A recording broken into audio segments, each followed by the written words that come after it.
ഇനി ലഡാക്കിലേക്കാണ്. സംസ്ഥാന പദവി ആവശ്യപ്പെട്ട ലഡാക്കിൽ ഇന്ന് വൻ സംഘർഷമുണ്ടായി. 4 പേർ കൊല്ലപ്പെട്ടുവെന്നാണ് ലഭിക്കുന്ന റിപ്പോർട്ടുകൾ. 70-ലേറെ പേർക്ക് പരിക്കേറ്റു. പോലീസും പ്രക്ഷോഭകരും തമ്മിൽ ഏറ്റുമുട്ടി. BJP ഓഫീസിനും CRPF വാഹനത്തിനും നേരെ പ്രക്ഷോഭകർ അക്രമം അഴിച്ചുവിട്ടു. ഈ വാഹനങ്ങൾ തീയിട്ടു എന്നാണ് ലഭിക്കുന്ന വിവരം. സംഘർഷത്തിന് പിന്നാലെ സമര നേതാവ് സോനം വാങ്ചുക് നിരാഹാര സമരത്തിൽ നിന്ന് പിന്മാറിയതായും റിപ്പോർട്ടുണ്ട്.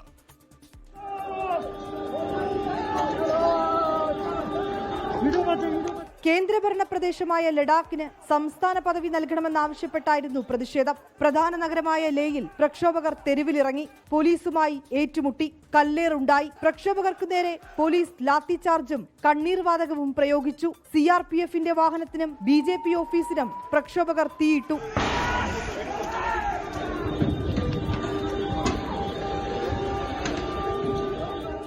സമാധാനത്തിന്റെ പാതയെക്കുറിച്ചുള്ള തന്റെ സന്ദേശം പരാജയപ്പെട്ടുവെന്ന് सोनम वांगचुक कि हम शांति के ही रास्ते से सरकार को कहें और सरकार भी मैं चाहता हूं कि शांति के संदेश को सुने.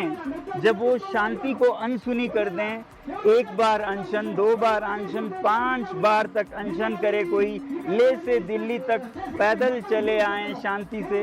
പരിസ്ഥിതി പ്രവർത്തകൻ സോനം വാങ്ചുക്കിന്റെ നേതൃത്വത്തിൽ 15 ദിവസമായി നിരാഹാര സമരം നടന്നു വരികയായിരുന്നു. ഈ സമരത്തിന് പിന്തുണ പ്രഖ്യാപിച്ചാണ് ലേ അപ്പെക്സ് ബോഡിയുടെ യുവജന വിഭാഗം പ്രതിഷേധത്തിന് തുടക്കം കുറിച്ചത്. സംഘർഷത്തെ തുടർന്ന് ലേയിൽ നിരോധനാജ്ഞ പ്രഖ്യാപിച്ചിരിക്കുകയാണ്. അടുത്ത മാസം 6-ന് ലേ അപ്പെക്സ് ബോഡി കാർഗിൽ ഡെമോക്രാറ്റിക് അലയൻസിലെ അംഗങ്ങളുമായി കേന്ദ്ര സർക്കാർ ചർച്ച നടത്തും. 24 ഡൽഹി.